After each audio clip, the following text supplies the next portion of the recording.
नमस्कार, आप देख रहे हैं डॉक्टर साहेब, आपके साथ मैं हूं मुस्कान। दर्शकों, आज के इस एपिसोड में हम बात करेंगे प्रोस्टेट कैंसर के बारे में।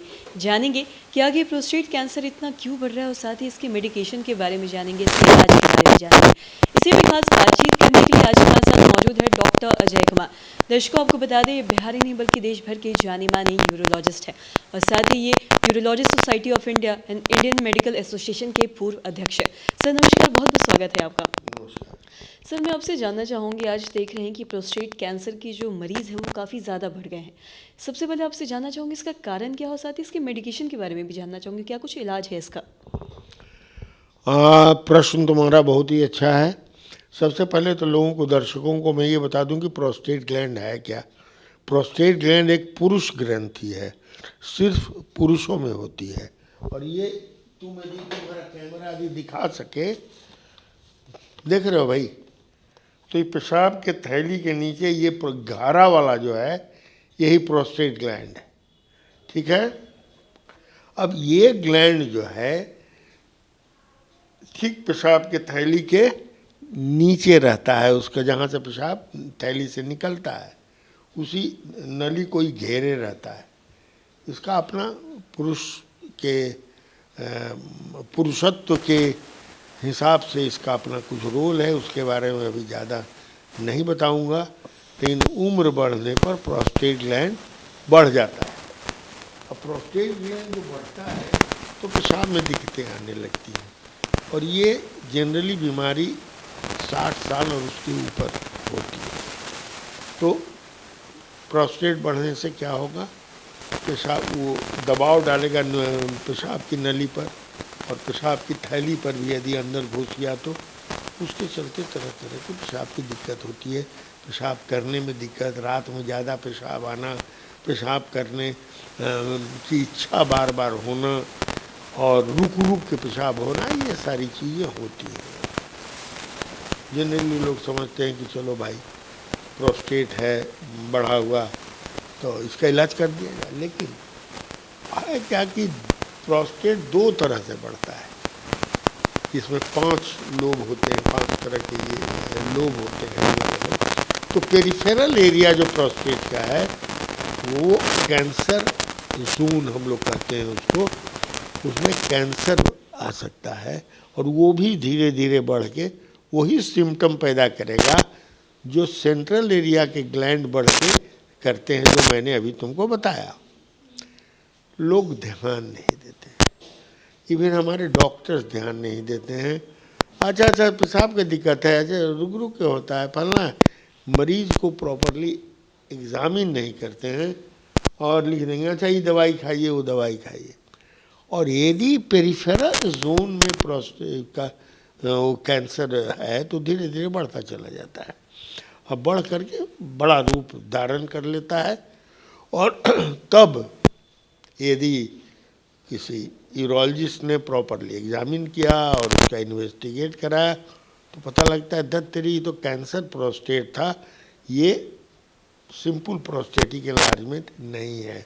इसलिए कोई भी व्यक्ति जिसको पेशाब की दिक्कत हो और 60 साल, हम तो कहेंगे 50 साल से ऊपर का, उसको यूरोलॉजिस्ट से दिखाकर रेक्टल एग्जामिनेशन होना ज़रूरी है, अल्ट्रासाउंड होना ज़रूरी है, और कुछ ब्लड टेस्ट होता है वो होना ज़रूरी है यदि सस्पेक्ट कर रहे हैं कि कैंसर प्रोस्टेट हो सकता है। अब कैंसर प्रोस्टेट यदि डिटेक्ट हो गया, डिटेक्ट करने में सबसे इम्पोर्टेंट होता है एक तो सिम्टम तो सब, दूसरा रेक्टल एग्जामिनेशन करके यूरोलॉजिस्ट देखता है कि वो हार्ड तो नहीं है, जगह जगह प्रोस्टेट हो गया है बढ़ करके, उबड़ा खाबड़ा तो नहीं हो गया है। उसके बाद ब्लड टेस्ट सीरम PSA कराता है, तब प्रोस्टेट। अब तो खैर हम लोग ट्रस्ट नहीं करते क्योंकि MRI जब आ गया है तो ये ज़्यादा स्पेसिफिक हो गया है, जिसको हम लोग कहते हैं मल्टी पारा MRI ऑफ प्रोस्टेट ग्लैंड करते हैं, जहाँ सस्पेक्ट करते हैं कि कैंसर प्रोस्टेट है। और उसके बाद वो यदि इंडिकेशन देता है कि ये प्रोस्टेट ग्लैंड में कैंसर है और किस किस एरिया में हो सकता है, तब हम लोग प्रोस्टेटिक बायोप्सी करते हैं।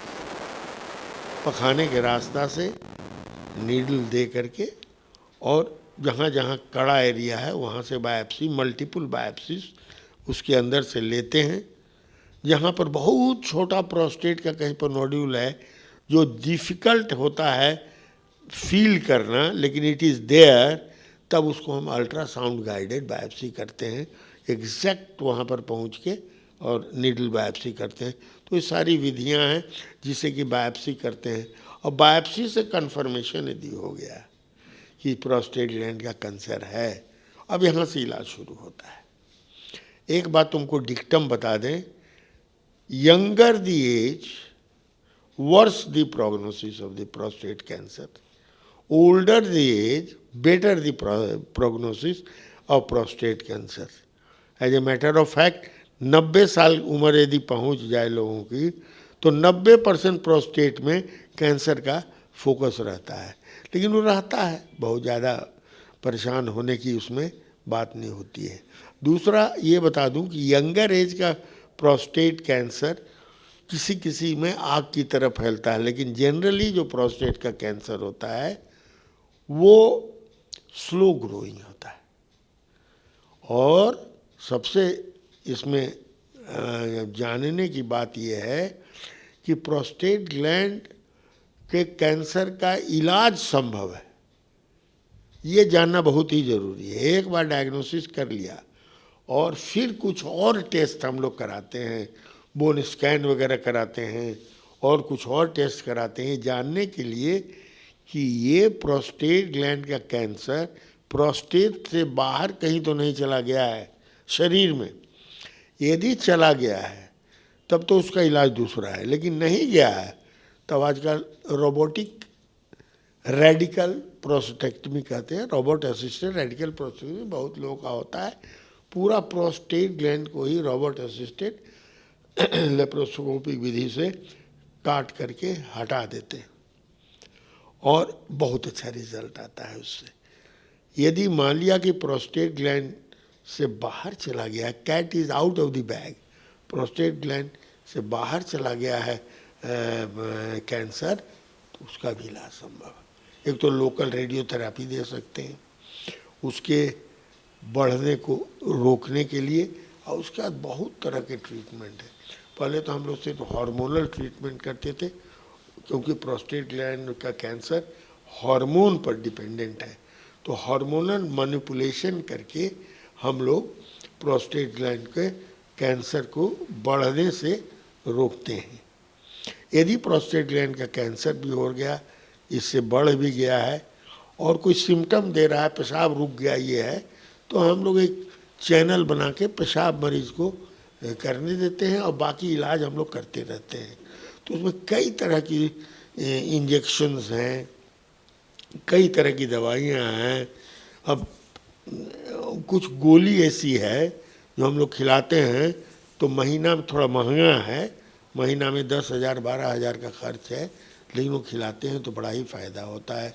या नहीं तो फिर हम लोग जो मरीज़ सूटेबल होता है उसको इंजेक्शन देते हैं, जो हर महीने या हर 3 महीने पर दे सकते हैं उससे। और उससे होता क्या है कि पेशेंट जो है काफ़ी लंबा जीता है। और मैं आपको एक बात बता दूं, प्रोस्टेट ग्लैंड का जो तुमने बताया कि कैंसर शुरू में जो पूछा था कि बहुत हो गया है, पता नहीं बहुत हुआ है कि नहीं हुआ है, थोड़ा सा तो बढ़ा है ज़रूर, कारण detection rate of prostate gland बढ़ गया है। पहले डिटेक्ट नहीं कर पाते थे, अब डिटेक्ट तुरंत हो जा रहा है। दूसरा, पहले भारत में लोग जीते थे 57-60 बरस तक, अब लोग 90 बरस 85 बरस 80 बरस तक जी रहे। तो जो लंबी उम्र में हो गई है तो उसमें कैंसर प्रोस्टेट होने के चांस है, लेकिन बहुत घबराना नहीं चाहिए। जित एडवांस एज का प्रोस्टेट कैंसर यदि अर्ली पकड़ा गया तो बुझिए जिंदाबाद। हम ही को कोई कहे आज के दिन में, मैं 75 साल प्लस हूँ, कि आपको एक कैंसर होना ही है, कौन कैंसर चूज कीजिएगा, तो हम कहे यार इस उम्र में ये प्रोस्टेट रहने दो। कैंसर प्रोस्टेट, क्योंकि इजी इलाज है और लंबी आयु मिलती है उससे। हमारे पास एक एक मरीज ऐसे हैं जो एकदम एडवांस स्टेज में आए, अभी लेखक हैं, प्रोफेसर हैं, अभी हैं, और 90 साल के हैं, 92 साल के हैं, आराम से चल रहे हैं, आते हैं, सुइया लेते हैं, चले जाते हैं। बहुत से राजनीतिज्ञ भी रहे हैं जो आते हैं, दवा खाते रहते हैं। अच्छा, मान लिया सुई से हमने डिटेक्ट किया कि नहीं, सुई से फ़ायदा नहीं हो रहा, तो इतनी अच्छी अच्छी दवाइयाँ आ गई हैं, तो फिर दवाई पर डाल देते हैं, फिर दवाई से करते हैं, फिर तीसरा पर चेंज कर देते हैं।